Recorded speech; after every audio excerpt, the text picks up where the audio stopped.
Alright guys, welcome to the video today. So I think I've had enough time to kind of play around with the new Sunsinger to the point where I feel comfortable making a video about it.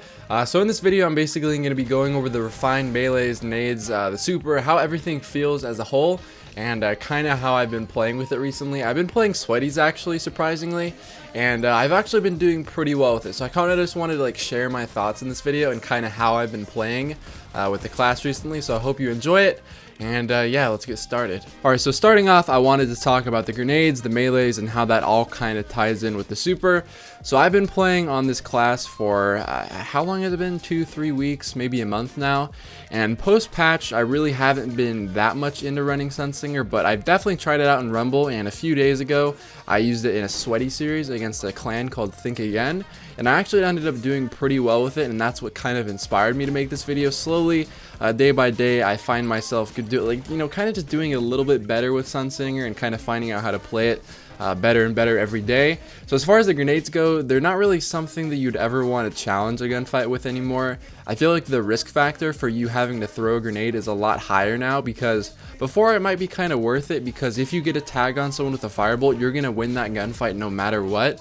But a lot of times, if you get caught in just the action of throwing a grenade, a lot of times they're going to get the first shot off, and it's really hard in this meta to recover from that sort of thing. So I really wouldn't recommend trying to challenge every gunfight with a nade.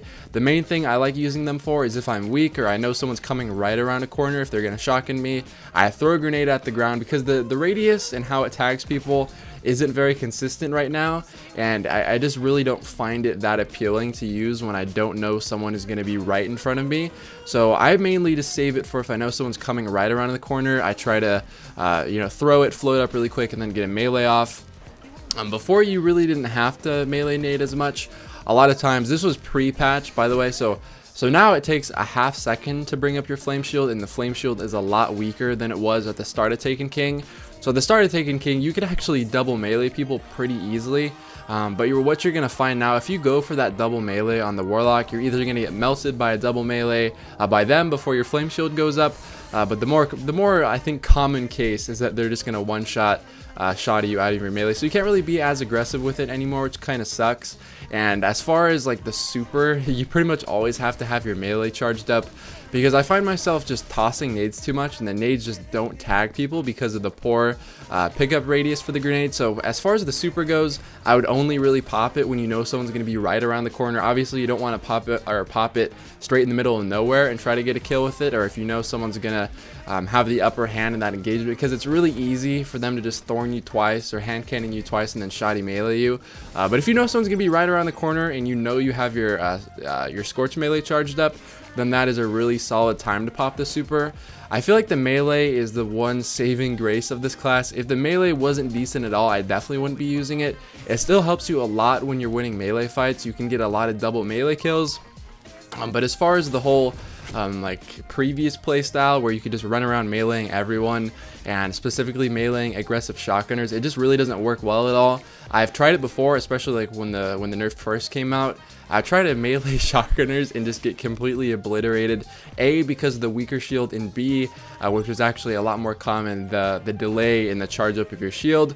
One thing that I kind of noticed about the shield is it's really nice if you are in an engagement where, a lot of times in sweaties, when you're playing as a sniper in your last wording, you're going to be on the flank a lot of the times, and when your teammates are in gunfights, you're going to be crouching, and then at the right moment you slide out, and that's when you kind of get into the mix. So if you can get a flank on someone and they're weak from shooting at your teammates, if you slide around the corner and get a melee off on them to kill them, it is really, really easy to melt the last two people with your last word, because at that time you've had around a second and a half or whatever to charge up your shield, and then at that point it's just a last word gunfight, except for obviously you're at the advantage because you have an overshield up. Moving on to some of the gear you might want to be running when you're playing on a Sunsinger. A lot of people have told me, and they've asked in the comments, why I use a year 1 helmet, and to kind of answer that, I guess in the longest and most thorough way possible, basically, especially now, I feel like with the really poor pickup radius on firebolts, you really need to have grenade throw.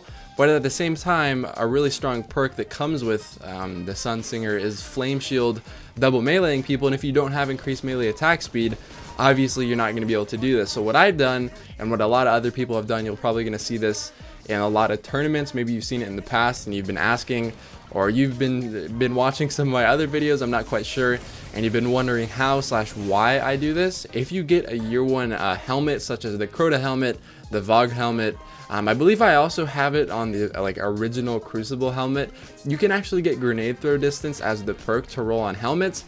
That way it might screw with your discipline strength a little bit, but if you have high level gear, you're still going to be able to run tier 5 loadouts, while at the same time running both nade throw and melee attack speed.